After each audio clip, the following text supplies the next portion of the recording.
How to yak. In Warthunder Air Realistic Battle. In 1933, the Union of Soviet Socialist Republics celebrated the dominance of their new monoplane fighter, the Polikarpov I-16. 3 years later, the Soviets watched in horror, as the 109 and Spitfire made their air force obsolete, with stressed skin construction, and powerful V-12 engines. Hurriedly, the Yakovlev Design Bureau came to the rescue, with the Yak-1 fighter. The Yak-1 spawned 2 lines of fighters. The first was the Yak-7. This began as a 2-seater training aircraft, but performed better than the standard Yak-1, so the second canopy was covered in plywood, and sent out to fighter regiments. The Yak-7 is very ugly. Very ugly. Like, ugly, ugly, ugly. I cannot stress enough how ugly it is. The Yak-9 was an improvement on the Yak-7, where the humped plywood back was replaced with a teardrop-style canopy. This is not an ugly plane like the Yak-7, it is a good-looking plane. The Soviets shoved all manner of cannon in the nose of the Yak-9, including a prototype, where the T-34 tank turret and its 76mm cannon was placed in the aircraft's propeller shaft. This Yak-9 performed poorly, as the tank turret added too much weight, and the aircraft was unbalanced. The second line of Yak fighters began with the lightened Yak-1B variant, which was developed into the Yak-3. This had a smaller wing area, streamlined nose and all-metal tail. However, all Yaks suffered from wooden-skinned wings, and being a small, lightweight fighter. In Warthunder, this manifests as the wings ripping off, like the wings of a camouflaged butterfly with red stars for national markings. Rip speed is around 685 km per hour, putting a crimp on boom and zoom tactics.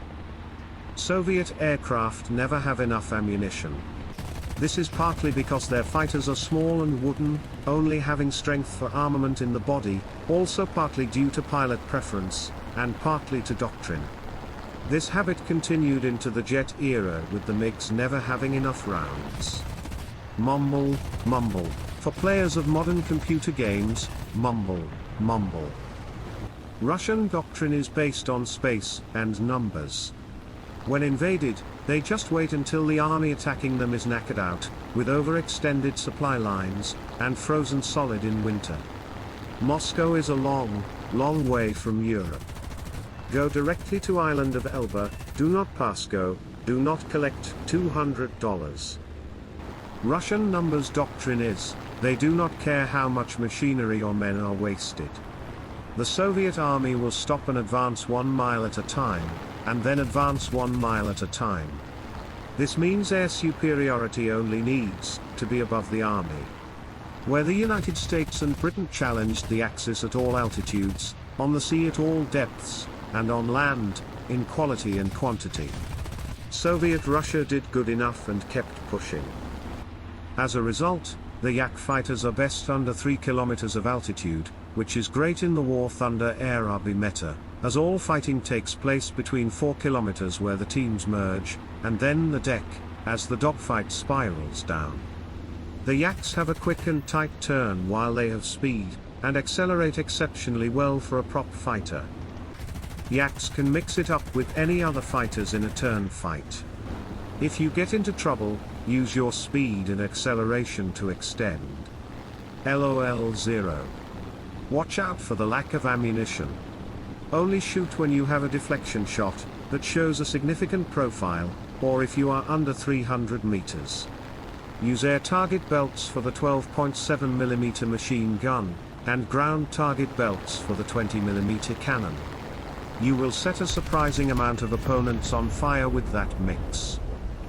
At 3.0 BR is the Yak-1B and the premium Yak-9M.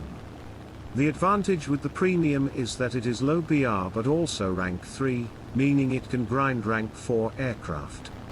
Use the 1B or 9M to grind to the Yak-3 at 4.0 BR, then play the Yak-3 until your fingers are dead, like a Siberian without gloves.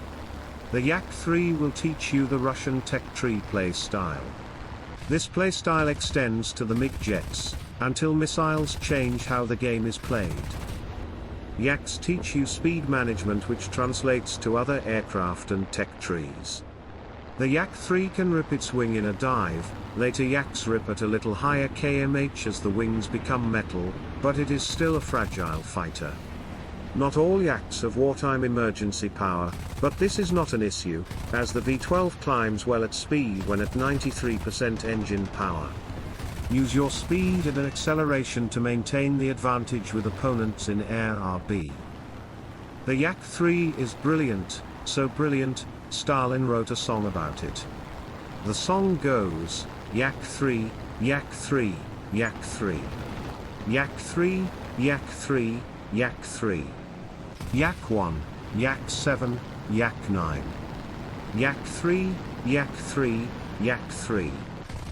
Stalin submitted this song to a contest, and to his delight, won a year's worth of cornflakes breakfast cereal. Yak 3.